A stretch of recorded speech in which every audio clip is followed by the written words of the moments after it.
Frederick Beekner is an ordained Presbyterian minister and theologian, as well as an author of more than 30 published books that span a variety of genres, including fiction and sermons, essays, autobiographies. And he once had this to say about forgiveness.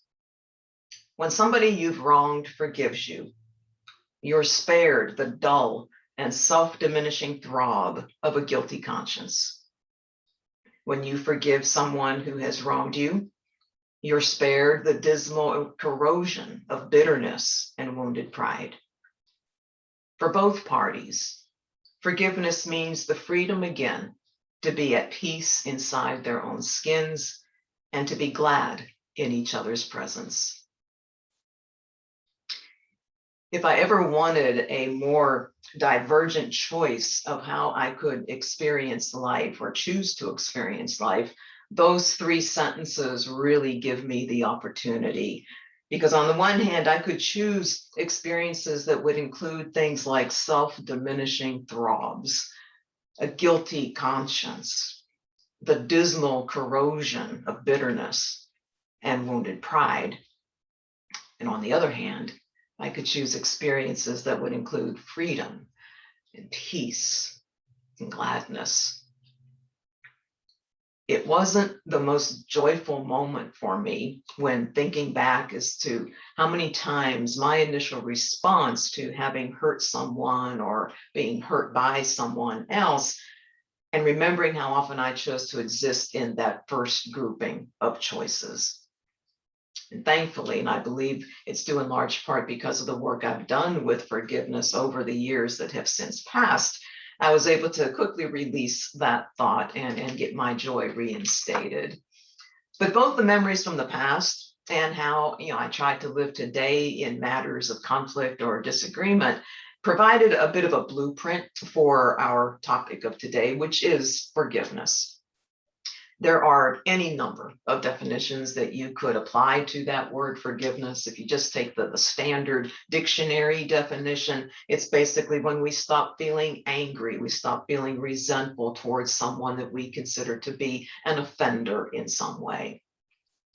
And then the Unity, a few years ago, Unity put out one of their booklets, and it was titled The Freedom of Forgiveness. And going through it, I found a few other definitions that broaden that standard take. For example, one article offered that forgiveness is all about taming our self-talk. Forgiveness is no longer needing to tell the story. Forgiveness is to give completely without reservation. One that you actually heard if you're with us live in our meditation. Oprah Winfrey once said that forgiveness is when you can say thank you for that experience.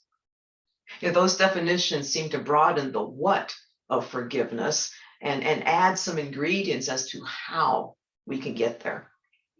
And so today we're going to take some of the content from Unity's booklet and break down forgiveness. And I've done so to just offer three perspectives of forgiveness itself. And their perspectives, I believe, can complement one another. They could actually build upon one another to help us cross over that span that exists between the very two different kinds of experiences in life that we can have as put forth by Mr. Beekner. It's rare that I read an article about forgiveness or even just have a general conversation with someone about the topic that I don't come across the scripture from Matthew's gospel. It's in the 18th chapter and the 22nd verse in particular, but leading up to that, it just tells, it's the one where, Peter is talking to Jesus and he's asking about the frequency with which one should forgive. And he puts forth seven times seemed like a good and fair number to shoot for. And then in the verse that follows, Jesus replies, not 7 times, but I tell you, 77 times. Now, those words are often interpreted to mean or be representative of the eternal forgiveness of spirit. They can also be interpreted to mean that it is highly unlikely that someone is going to literally count to 490 as they work on forgiving someone, but rather that high number is used to emphasize the fact that if someone is truly of a forgiving heart, they don't count. They just forgive. And they do it with the same depth of meaning and the same level of grace, whether it is the first time or the 1000th time that they are offering it. But as we look at forgiveness, I think we could probably all reach an agreement that it is oftentimes a process, one that doesn't always happen immediately, one that doesn't always take the first time, one that may need to have time in order for us to have that fullest and most peaceful and freeing results that we seek. And so with all this being said, let's look at the first perspective that we might have when we talk about the opportunity of forgiveness and when it appears in our lives. And in the forgiveness booklet, there was an article written by Unity minister Robin Plant, and he or she, I don't know if it's a him or her, referred to it as the threshold of forgiveness. So imagine or call to mind an actual experience you may have had of something that happened, and your first thoughts were that it shouldn't have happened. Things like maybe, your friend shouldn't have treated you so badly, or your spouse shouldn't have left you, or your loved one should not have died so tragically, or your boss shouldn't have disciplined you or let you go. Sometimes these experiences take us to places of replaying them in our minds over and over and over again. We have this loop running of all the woulda, coulda, shoulda scenarios of what shouldn't have happened. And as they keep replaying, they're just churning away in our minds. And sometimes perhaps our anger begins to intensify, or our resentment deepens, or our sadness gets heavier, or our blame becomes more acute, and it's exhausting. And we often know deep down that all we've got to do is forgive. But, and it's a big but, we just don't know how. So has anybody else ever had something like that happen in your life? If so, or if it comes to you sometime down the road, know that in that place, you are exactly in the right place because you are at the threshold. You know that forgiveness is across that threshold, but that step away right now is just too far of one, too big of one to be able to take. And that's because you or I were not ready to forgive. We're not ready. And what helps us to become ready is to remember the process that forgiveness can be. And at this process that is the threshold, take the time to acknowledge and to accept all of the feelings and the emotions that are running rampant in our minds, or running rampant as we feel them in our hearts.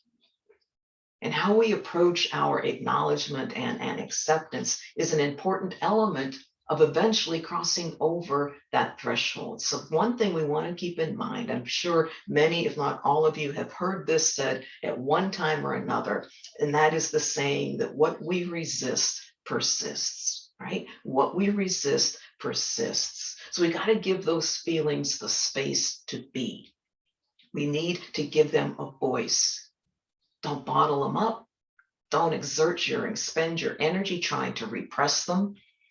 And when I say give them a voice, I do it in the form of releasing them. Talk about them, release them vocally. Get with a trusted confidant or a therapist or a spiritual leader. You can also give them voice by writing them out on paper or in a journal. Validate them, which begins the process of releasing them, which begins to create an opening in you for forgiveness to be able to start making its way forth. And that brings you to the next step of this threshold process. And that's affirming that you are ready to forgive, that you are ready to let go of whatever it is that has happened. And if you find yourself there saying, nope, I'm not ready, that's okay too. Just say a prayer. Say a prayer affirming your willingness to forgive. And if that's too hard, say a prayer affirming your willingness to be willing. And if that seems like too much, then just give it up, surrender it. Just say, God, I can't do this right now. now. It's one of the most powerful prayers I've ever offered in my own life. I can't do this right now. See, that's a powerful prayer because Spirit will always meet you where you are. And there is nowhere that it is not, and there is no wrong place to be as you travel along your particular path of forgiveness.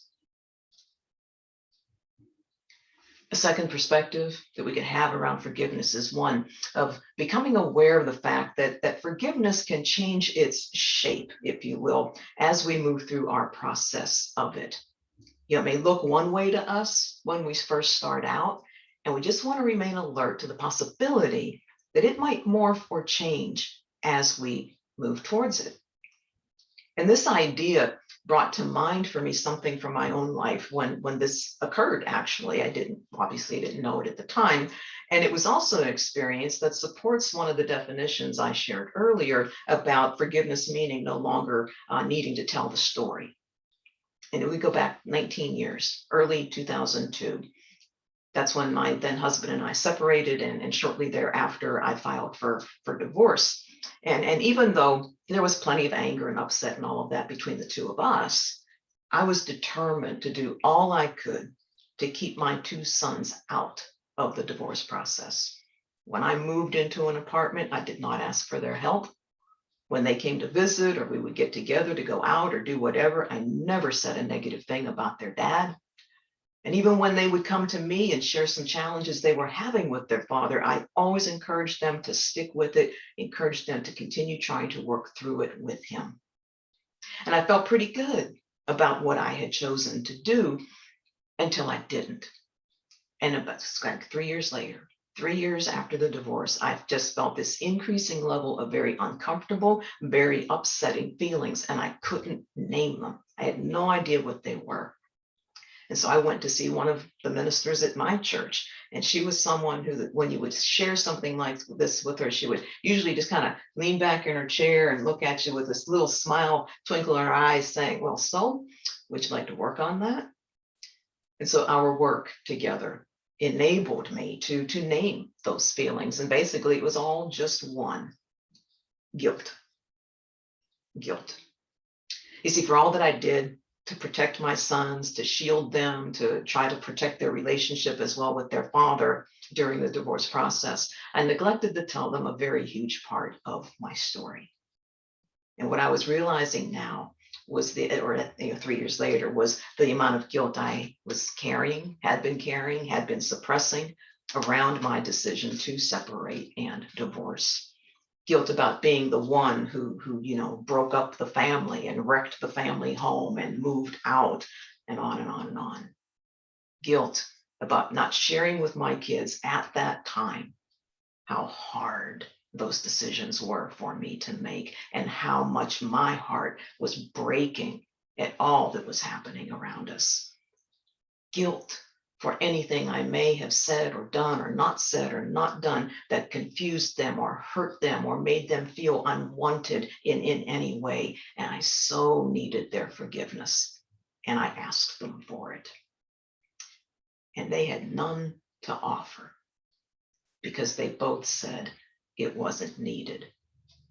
Both sat with me, listened to me share what I needed to share, and they both told me that I hadn't done a thing to them, that I hadn't left them, that I hadn't hurt them, that I had never in their lives made them feel unwanted. Both told me that our relationships were now actually so much deeper because of what I had done.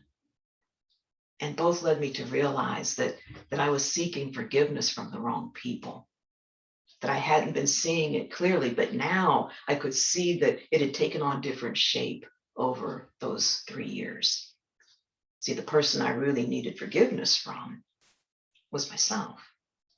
I needed to stop telling myself that same story of guilt over and over and over again, and just come to seeing that what happened needed to happen, that all of us had done our very best. And it was time for me to move on, free myself from the chains of guilt I had placed upon myself. And so sometimes it's through the wiser eyes of others. And sometimes those others are our children. that we're able to see the way through our own perfectly imperfect humanness and once again be comfortable inside our own skins. So we have been to the threshold of forgiveness. We've given ourselves time with our feelings. We've begun the process of releasing them and creating space within us for forgiveness to start making its way forth. We've taken whatever time we may have needed to become ready and willing to forgive. And all of that has served to greatly shorten the length of that step over the threshold, which we have now taken in offering forgiveness. And so now, what are our experiences to have now that we've arrived? This is the third perspective. See, there's an awful lot of really good experiences that we can have as a result of forgiveness, all of which are waiting for us if we just set the intention to allow ourselves to see the forgiveness process as a pathway to freedom, a pathway to freedom. You know, what if we used each step of that or on that forgiveness pathway as an invitation to freedom that we're accepting, and an opportunity to affirm and begin creating the experiences we wish to have when we get there? You know, what if with each step we started with a statement of release? You know, one of releasing whatever could be standing in the way of our true freedom, our spiritual freedom, and then filling that space with some affirming words.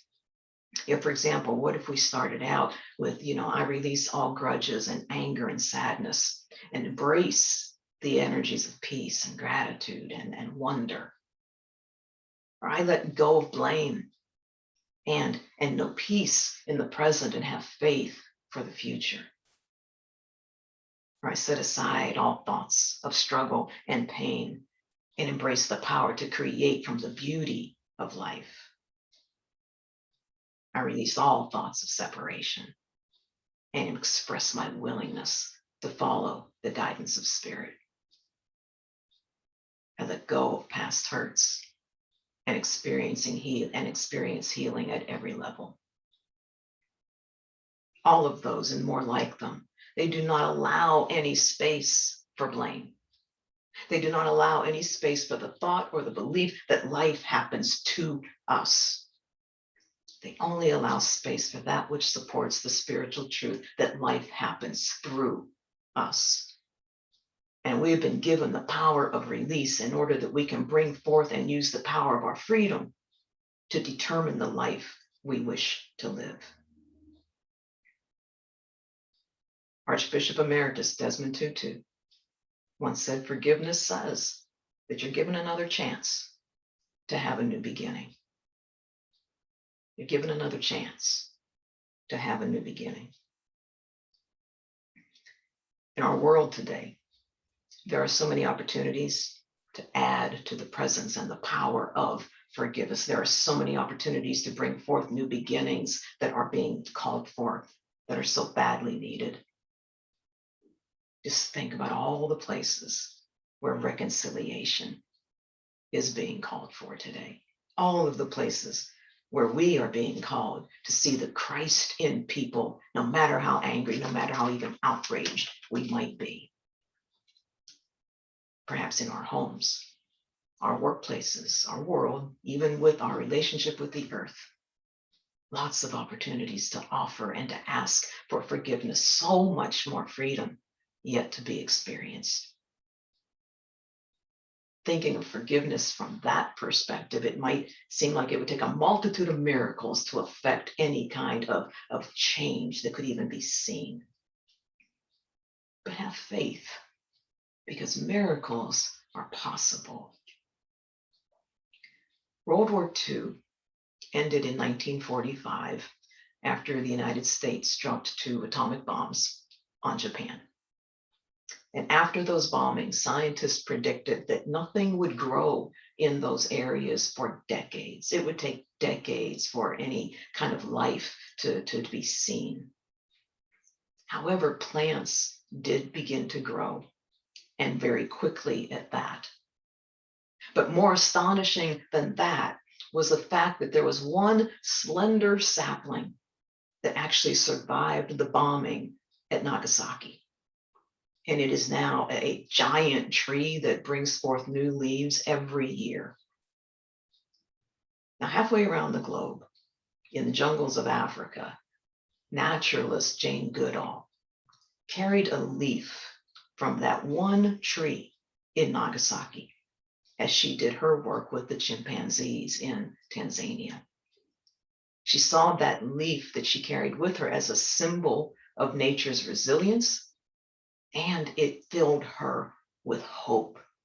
It filled her with hope. The author of the article in Unity's booklet that shared that story noted, it's as though nature's God had given humanity a gift of forgiveness, whispering to a wounded world, have faith, miracles are possible. So wherever your wounds may be, now or maybe somewhere into the future, have faith. Find your own leaf of hope in whatever form it may take and carry it with you. Let it be that which connects you with the Christ in you and draws it forth and enables you to see it in others. Let it be that which empowers you to affirm omnipotent good, even in the midst of what appears contrary.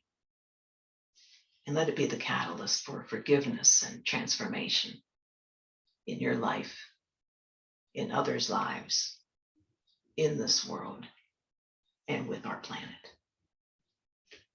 God bless you.